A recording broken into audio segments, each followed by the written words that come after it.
মাঝখান দিয়ে ফেটে যেতে পারে, ফেটে আপনার মাথার উপরই পড়তে পারে। দেখা গেল আপনি রাত্রে ঘুমিয়ে আছেন, ভূমিকম্প হইতেই পারে। তো মালিক এবং কন্ট্রাক্টররা মিলা বা মিস্ত্রিরা মিলে এই ঋণ ওনারা দিয়ে থাকে। আর এইসব কাজ কখনো করা যাবে না সাইটে। আসসালামু আলাইকুম, আমি মুসিদুর বলছিলাম। আমাদের পেজ থেকে সবাই শুভেচ্ছা এবং স্বাগত। আশা করি সবাই ভালো আছেন। আজকে আমরা আমাদের প্রজেক্টে আসছি। আসলে এটি হলো বাবুঘাটের দিকে, চাঁদপুর জেলা অবস্থিত। তো এই প্রজেক্টে আমরা ডিজাইন করে থাকি বিম স্ল্যাব দিয়ে।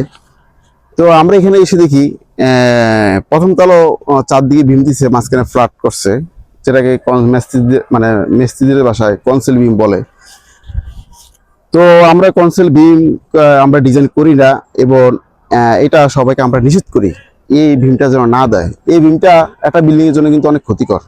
যখন ভূমিকম্প হবে তখন আপনার স্ল্যাবে যে কোনো ধরনের সমস্যা হতে পারে, বা স্ল্যাবটা মাঝখান দিয়ে ফেটে যেতে পারে, ফেটে আপনার মাথার উপরই পড়তে পারে। দেখা গেল আপনি রাত্রে ঘুমিয়ে আছেন, ভূমিকম্প হইতেই পারে। তো আপনাদেরকে আমি দেখেন, এই যে এখানে বিম দিছে, আর ওই পাশে দেখেন ওখানে আরেকটা বিম, এবং ওই দেখেন ওখানে আরেকটা বিম। তো মাঝখানে দেখেন কনসেল করছে। হ্যাঁ, মাঝখানে আসলে এই দেখেন, এটা কি এটা কোনো ভীমের কাতারে পড়ে? আপনারা বলেন, এটা কোনো ভীমের কাতারে পড়ে? এই ভীম আমাদের ডিজাইনে নাই। হ্যাঁ, তো মালিক এবং কন্ট্রাক্টররা মিলা বা মিস্ত্রিরা মিলে এই ভীম ওনারা দিয়ে থাকে। আমাদের কথা পর্যন্ত অমান্য করে।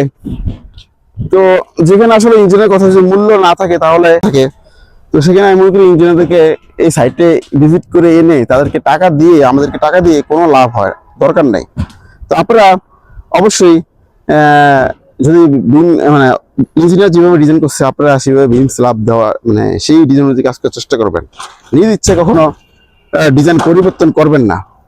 তো আপনারা দেখতে পাচ্ছেন, দেখেন এখানে পুরো সম্পূর্ণ মাঝখানে বিম দেওয়া হয়েছে, চারদিকে মাঝখানের কনসেল, চারদিকে বিম। তো একটা বিল্ডিং এর সাধারণত রোডটা কিন্তু কি মিডল পয়েন্টে বেশিরভাগ থাকে। আর সেই আপনি মিডল পয়েন্টে যদি ভীম না দিয়ে যদি আপনি চারদিকে ভীম দেন, তাহলে লাভটা হলো কি? একটা বিল্ডিং এর মিডল পয়েন্টে কিন্তু লোডটা বেশি থাকে, আর সেখানেই আপনি দুর্বল করে ফেলছেন। তো এইসব কাজ থেকে কিন্তু আপনি অবশ্যই বিতাড়িত থাকবেন। আর এইসব কাজ কখনো করা যাবে না সাইটে।